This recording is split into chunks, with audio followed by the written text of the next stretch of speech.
Con su venia, señor presidente, señoras senadoras, señores senadores, quiero empezar mi intervención recordando que el 18 de noviembre del año pasado, la mesa directiva del Senado de la República aprobó el acuerdo que estableció la metodología para el proceso de debate sobre las alternativas de regulación de la marihuana. Se crea el Consejo Técnico para las alternativas de regulación de la marihuana, integrada por las y los legisladores que presidimos las comisiones dictaminadoras de ambas cámaras del Congreso y además por autoridades representantes de diversos organismos e instituciones públicas especializadas.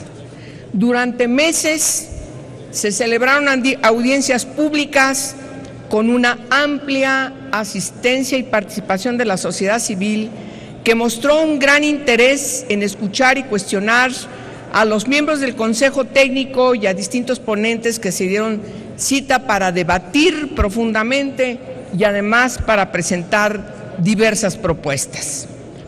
El proyecto de informe final recoge las opiniones sobre los planteamientos teóricos y prácticos relacionados con los diversos temas discutidos, sintetiza los puntos más relevantes y consensuados, tanto de los expertos como de los integrantes del Consejo Técnico, en torno a situaciones concretas, riesgos, beneficios, impactos y otras cuestiones cuyo análisis es imprescindible para la elaboración, insistimos en el grupo parlamentario del PRD también, para la elaboración de una política pública bien informada, seria, responsable y que responda a los retos y realidades que enfrenta México en el tema de la regulación de la marihuana.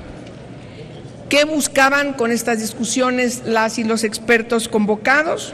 Pues, entre otras cosas, diseñar un marco regulatorio integral de la marihuana en México sobre la base de datos y estadísticas científicas, información concreta e imparcial para el desarrollo de una política pública que tenga como eje rector el derecho a la salud, los derechos humanos, la seguridad pública, el desarrollo de la investigación, quitar los mitos que hay alrededor del tema, por supuesto, además de la generación como consecuencia del progreso científico, cuestiones que todo mundo enfatizó de gran relevancia para el país. Existe en esa discusión un consenso importante de que era momento de hacer algo distinto en la política de drogas y que el eje rector de cualquier política nueva debe ser preponderar la salud pública y también preponderar la reducción de riesgos y daños, siempre bajo el enfoque de los derechos humanos. Yo delineo 4 situaciones, ejes que surgieron de estas discusiones. Se debe proteger a los consumidores y otros sectores vulnerables de la población. Se debe permitir la marihuana para usos medicinales y terapéuticos. Se debe tener un enfoque mayor en la prevención, educación y tratamiento. Y el cuarto, se debe generar mayor información, tanto científica como estadística en el tema de marihuana y otras drogas. Se hace especial énfasis en los daños y costos que ha ocasionado el régimen prohibicionista. Los integrantes de este consejo y expertos señalaron que la política actual ha generado altos niveles de violencia, más de 100,000 muertos y la violación sistemática de derechos humanos. Se enfatizó también que la participación de las Fuerzas Armadas sin una estrategia clara y sin imposición de límites ha contribuido a violaciones graves de derechos humanos, incluido la tortura, la desaparición forzada y las ejecuciones extrajudiciales. Algunos expertos inclusive argumentaron que el principal problema de salud derivado de las drogas hoy en día no proviene del consumo, particularmente en el caso de la marihuana, sino de la política regresivas de drogas. Ese es un asunto importante que surgió en la discusión de estos foros. Finalmente, en relación a los costos, algunos miembros del Consejo mostraron que la política de drogas ha implicado un gasto estratosférico por parte del gobierno al tratar de contener el creciente mercado criminal y las actividades relacionadas a la delincuencia organizada, dejando relegado el presupuesto destinado a la prevención y al tratamiento. ¿Cuáles son los elementos que surgen y que quedan evidenciados? La criminalización de los usuarios, la falta de acceso a tratamiento para aquellos usuarios que lo requieran, los riesgos innecesarios que corren los consumidores al tener que acceder al mercado negro. No menos importante fue la preocupación vertida respecto a los análisis de quienes se encuentran hoy privados de su libertad, particularmente las mujeres. Se remarcó que el problema que se enfrenta por parte de las mujeres en el mercado de las drogas tiene que ver precisamente con su vulnerabilidad, pero además se demostró que el 80% de las mujeres sentenciadas en México lo están por delitos contra la salud. La mayoría de estas mujeres no tienen antecedentes penales, no han cometido crímenes violentos, son pobres, con bajos niveles de educación y han sufrido altos niveles de violencia. Adicionalmente, el 98% de estas mujeres son madres y, por cierto, únicas cuidadoras de sus hijas e hijos, de tal manera que tenerlas en la cárcel representa un daño también para estas hijas e estos hijos. Aunque estas mujeres se encuentran en la parte más baja de los eslabones de la cadena delictiva, se están enfrentando a penas que van entre 15 a 25 años de privación de libertad. Todos estos elementos importantes, junto con lo que caracterizó la iniciativa del presidente Peña Nieto, que si bien no llegaba al fondo del cuestionamiento del problema que queda evidenciado en estas mesas de trabajo que convocamos Senado y Cámara de Diputados, lo único que pudimos lograr hoy, sin que le quite los méritos pertinentes que aquí han sido evidenciados tanto por el senador presidente de la Comisión de Salud como por la señora presidenta de la Comisión de Gobernación, sí tenemos que decir que esta es una reforma que hoy ponemos a consideración pequeña, aún sin restarle todos los méritos que tiene de resolver finalmente el que las familias de niñas y niños que están efectivamente encabezados por una heroína que se llama Grace, que ha puesto prácticamente al Congreso de la Unión de cabeza